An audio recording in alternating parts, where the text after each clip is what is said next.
So I'm going to read a little bit from Through Indian Eyes. This one belonged to my grandfather. These pages were in here when I had it, so I've been using it as a bookmark. But so I was here at the Eastern Woodlands. I think this is a caption here for this picture.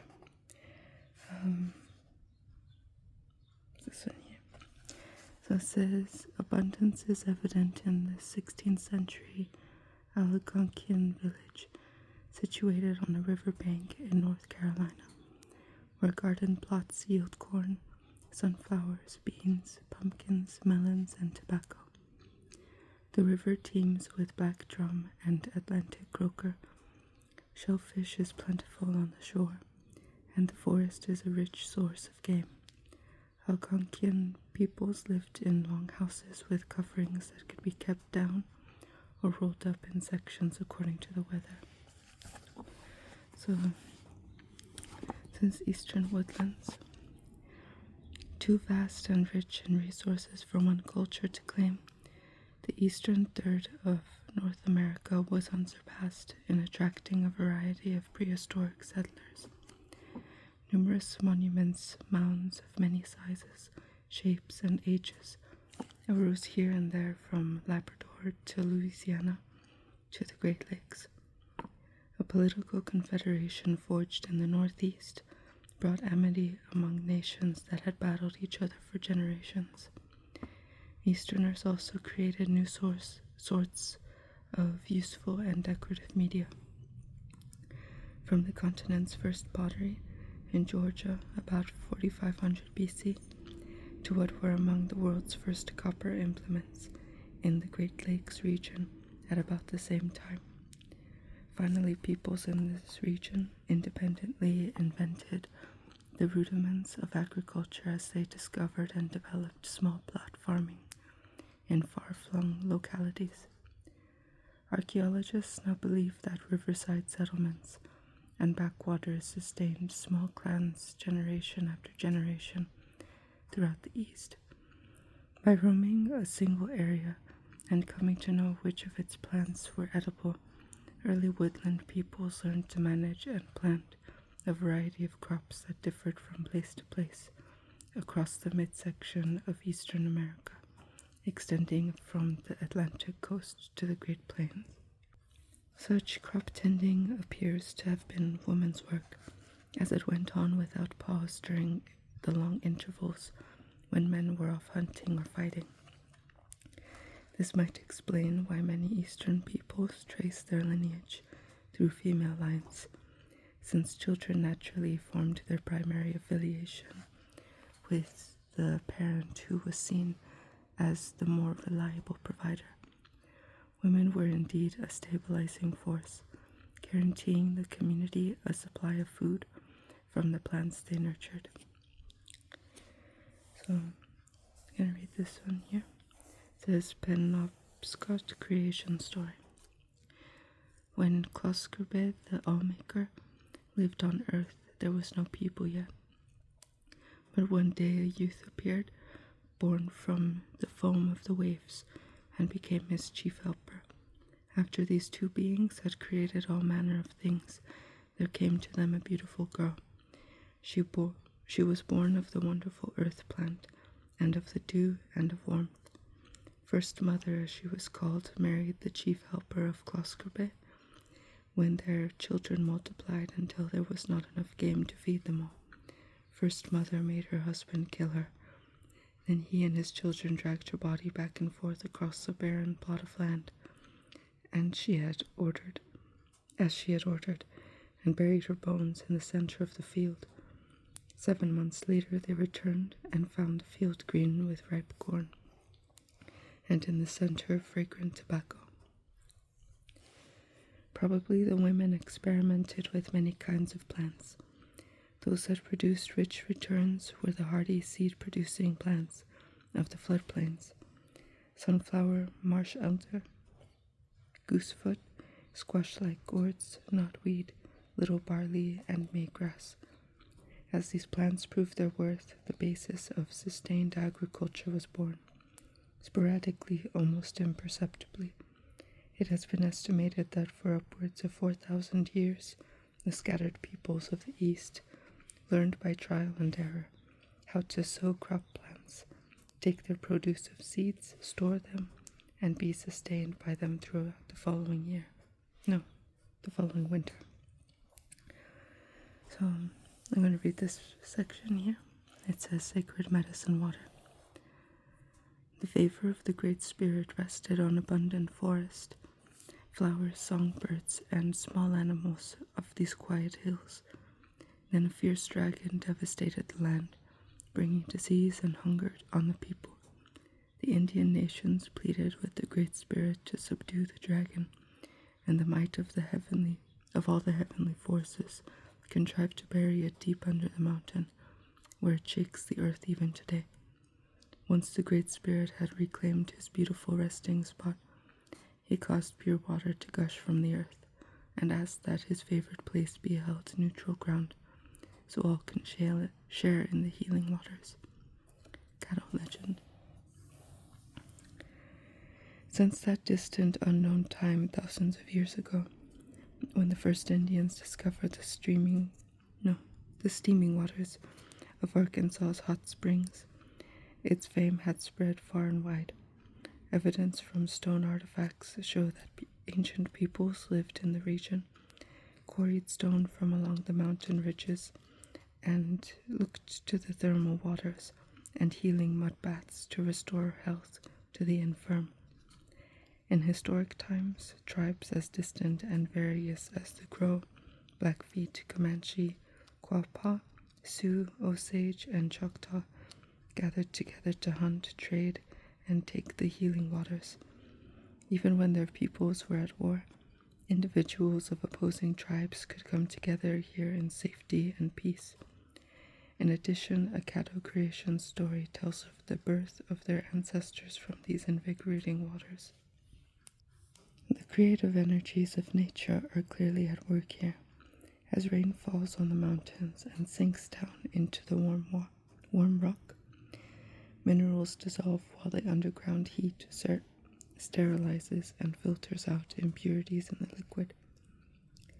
The water seeps slowly from the porous sandstone on the lower west side of Hot Springs Mountain until it flows out through cracks in the rock at a rate of about 850,000 gallons a day. The end of an eventful 4,000-year journey through the mountain. Thus the Great Spirit provides voluminous streams of sacred medicine water to all his tribes. The northeast coastal regions were occupied for many ages by tribes of people who spoke Algonquian languages, the Narragansett, Delaware, and others, descended from earlier immigrants to the region. The Algonquians had found ingenious ways to use its resources. One archaeological site in Massachusetts revealed food remains that included beaver, dog, fox, bear, mink, seal, deer, heron, duck, hawk, eagle, turtle, stingray, sturgeon, bass, scallop, clam, and snail. In short, these people left no potential food source untapped, sea, lake, forest, or air. They gathered wild plants and cultivated domestic ones, including squash and later a hardy kind of corn, adapted to the shorter growing season. Their villages were more or less permanent and had domed houses framed with saplings and covered with bark and animal skins. So there's this caption here and the sketch above, so this one here. In the sketch above, Indians in Virginia are seen trapping fish in reed wires, where they could then be speared with lances. A slate banner stone below, found in Indiana. dating from 2000 to 1000 BC, was meant to be attached to a spear thrower. It increased the hunter's thrust and balance, enabling him to throw the weapon farther and with greater accuracy. So it says here, and then that picture. Occupying the inland forests that skirted Lakes Ontario and Erie were people of a different heritage, the Iroquois nations of present-day Canada and New York State.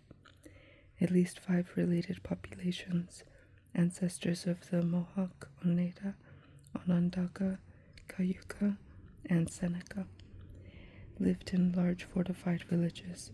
They moved from time to time, and they used fire to clear land for crops and to keep the forests open, a practice that encouraged the growth of bushy browse for deer and other animals. These peoples also shared a tradition of warfare that centered on taking prisoners and either adopting them into the captor society or more often sacrificing them. Evidence that enemies raided each other's towns regularly appears in distinctive pottery styles found at different sites. The work of captive women who continued to make their highly personalized pottery after being forcibly resettled. The major northeastern nations might have destroyed each other in due course, but around the 15th century AD, dates and details differ in tribal traditions. A peacemaker came among them, and rival Iroquois tribes formed a political confederation. Leaders therefore met regularly in a ceremonial longhouse, where they negotiated their differences and agreed upon policies for the near future. So effective was this union that when Europeans came in numbers to North America, they encountered a league of nations that was a viable political force, one they would have to reckon with for generations. The Hopewell phenomenon. While agricultural and political innovations helped early peoples flourish in forests, on floodplains, and along rivers, the accomplishments that would give their societies lasting stature were more concrete. The celebrated earthworks known as mounds, some of the most intriguing, are clustered along the Mississippi River in northeastern Louisiana. The site, named Poverty Point, was best known for its huge bird mound, which rose to a height of 70 feet above the surrounding terrain and had a span of 640 feet. A flourishing center of trade around 1500 BC, Poverty Point proved to be well ahead of its time and anticipated the widespread building of mounds by at least 500 years. The systematic building of mounds across much of the Northeast, called the Hopewell phenomenon, after the owner of one of the principal sites in the Ohio Valley, originated with an early woodland people known as the Adena, who first appeared in the Ohio Valley in about 1000 BC. Around 200 BC, the Adena culture began to be eclipsed by that of the Hopewell, which flourished for at least 7 centuries thereafter, until AD 500. Not confined to any single native people or language group, the Hopewell tradition embraced a way of living, inhabiting fairly prominent villages, ranging from Ontario down to Arkansas and Florida. Hopewell people traded staples and exotic luxury items that included copper from the Great Lakes, mica from Appalachia, seashells from the Atlantic and Gulf coasts, and glass-like obsidian from the Rocky Mountains. Although different groups developed their own styles of material goods, all the Hopewell peoples shared a fascination with earthworks, the most spectacular of which were animal effigies, such as the 1,200-foot-long Great Serpent Mound, erected by their Adena predecessors, along a river bluff near Chillicothe, Ohio. In other locations, earthworks were built in geometric shapes, to surround and protect religious ceremonial centers, or to provide a stage for the ceremonies themselves. Hopewell societies devoted extraordinary energy and resources to the burial of their dead, whose lavish tombs they furnished with a large array of items. Their artisans were among the most accomplished in North America, as reflected in the craftsmanship of objects recovered from their burial mounds. They created sophisticated pottery and ceramic figures, fashioned exquisitely wrought objects of bone and wood, and crafted the finest tools and ornaments of their time out of copper, silver, and gold.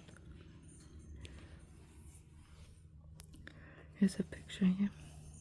I think that's the serpent one they're talking about, because it looks all squiggly. Along the great rivers serving the continent's heartland, the Hopewell family of cultures was followed by another constellation of societies, known collectively as the Mississippians. This way of life arose by the middle of the first millennium AD, and proved remarkably durable, continuing to thrive in several areas up to the time of the first European incursions 1,000 years later.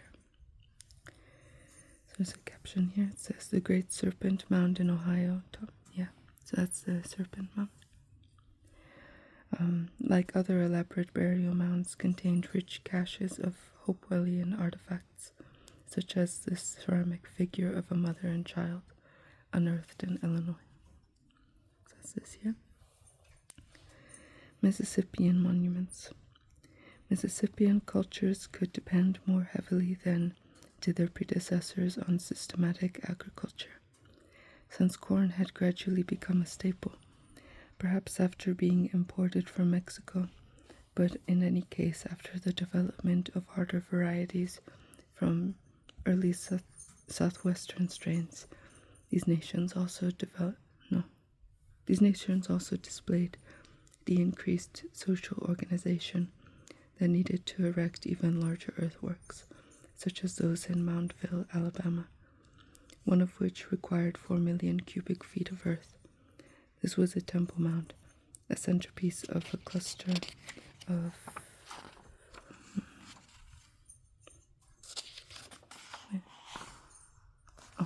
continues here, of earthen platforms that supported the homes of the local aristocracy and symbolically raised them closer to the sky. The common folk had their less exalted homes in outlying communities along the Black Warrior River. So this is a really big picture there. It looks like kind of a circle shape. And then there's the river, I think. And then, is that like a temple? Or what is that? Or is it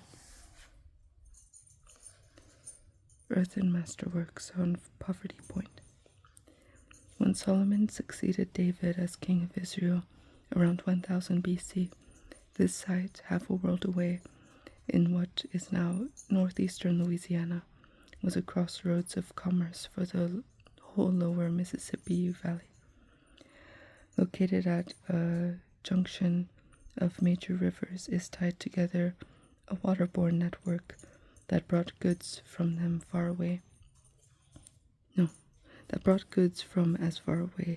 as the Appalachian Mountains and the Great Lakes.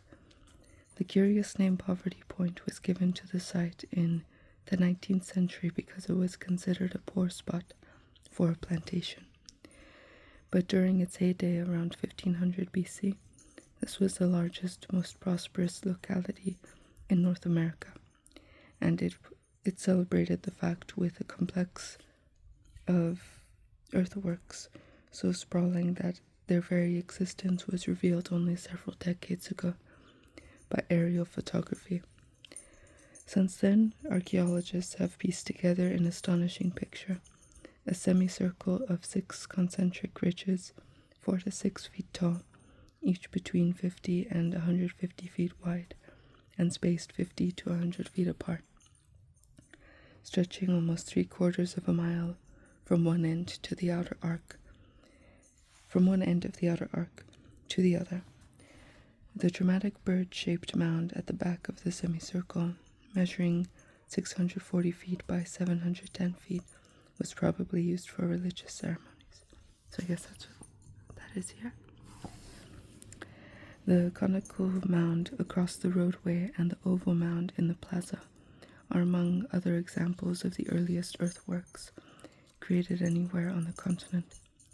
The site could accommodate thousands of people at once, though whether they resided there for seasons or years at a stretch cannot be said. It may have been a gathering place for a special ceremony such as solstice observation or for trade fairs. However long they stayed, the majority lived in houses of cane thatch and daub built on the semicircular ridges.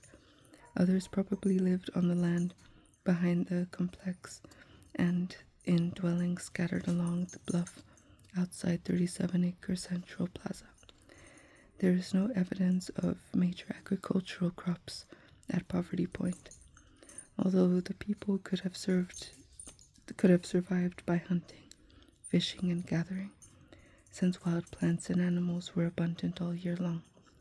But there is ample evidence of social cohesion in the thousands of artifacts left behind, and proof of political organization is manifest in the very fact that these people, using Stone Age digging tools and woven baskets, created earthworks that contained nearly 1 million cubic yards of dirt and required perhaps 5 million man-hours of sustained coordinated effort. So I'll continue reading over here at this map, and then, or I'll finish reading that in the next video. So that's it for today. Hope you enjoyed that. Hope it helped you fall asleep a little bit.